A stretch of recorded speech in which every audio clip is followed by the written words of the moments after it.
Hello guys, তো আজকে 25শে December. আজকে আবার বেরিয়ে পড়েছি। আর এই যে আমাদের কল্যাণী শহরের সৌন্দর্য দেখতে দেখতে তারপরে কল্যাণী থেকে কৃষ্ণনগর লোকাল ধরে কৃষ্ণনগর স্টেশনে পৌঁছে গেলাম। তারপরে ওখান থেকে একটা টোটো ধরে চলে আসলাম মাদার্স হাটে।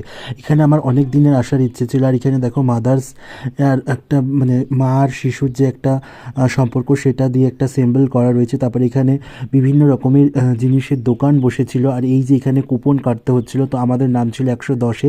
তারপর আমরা কিছুক্ষণ দাঁড়িয়ে আমরা এই যে ভেতরে প্রবেশ করলাম। আর ভেতরটা দেখো কি সুন্দর সাজানো গোছানো। আর সব থেকে আকর্ষণ ছিল এই রোবট দিয়ে খাবার সার্ভ করা। এই যে আমাদের ভেজ থালি চলে এসেছিলো, যেটার দাম ছিল মাত্র 185 টাকা। এখানে অনেক রকমের আইটেম ছিল, বলে শেষ করা যাবে না। আর খেতে দারুণ ছিল। আমরা শুধু চিকেন অ্যাড করেছিলাম।